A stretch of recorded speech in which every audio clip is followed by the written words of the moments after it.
Un imam est mort à la maison centrale de Conakry, Eladji Cherif Haïdara.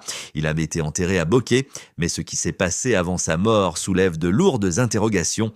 Voici ce que nous savons. Jeudi dernier, un sacrifice est organisé dans l'enceinte de la prison. Du riz est préparé en abondance. Des imams de la mosquée de la maison centrale, des muezzins et quelques personnes âgées sont invités dans le bureau du gardien-chef. L'objectif évoqué par des sources présentes, consolider le maintien de certains responsables à leur poste. Tout le monde mange, sauf l'imam Haïdara. Il refuse de consommer ce qui est servi. Il explique qu'il ne mange pas certaines choses.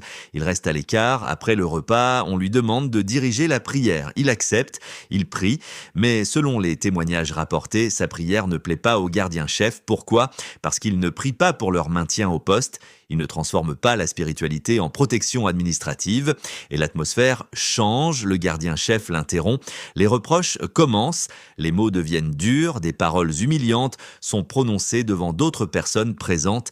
Un imam publiquement réprimandé dans un bureau administratif. Il tente de répondre, il essaie d'expliquer, mais la pression est forte, très forte. Et c'est à ce moment-là qu'il s'effondre. Une crise cardiaque est évoquée. Il chute dans le bureau même. Lorsqu'il est évacué vers l'infirmerie, il est déjà trop tard.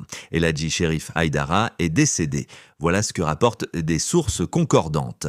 Maintenant, voici ce que nous devons clarifier.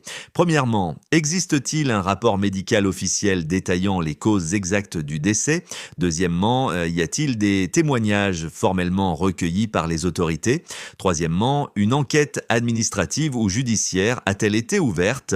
Quatrièmement, les circonstances précises de l'altercation ont-elles été établies officiellement ?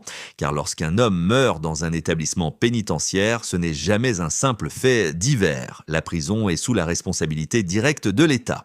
Tout ce qui s'y passe engage l'institution.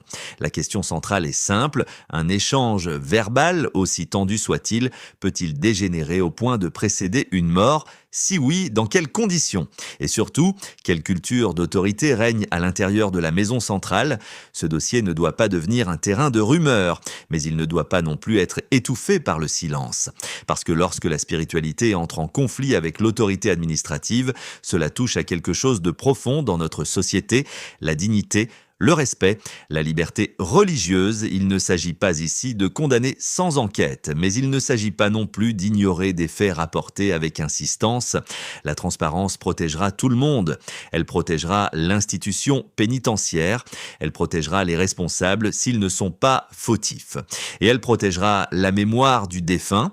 Un imam est mort dans un bureau après une altercation. Ce sont des faits graves et dans un état de droit, les faits graves exigent des réponses claires. Aujourd'hui, la nation attend. Pas des rumeurs, pas des spéculations, mais des explications complètes, officielles, responsables, parce que derrière les murs d'une prison, la loi ne doit jamais s'arrêter et la dignité non plus.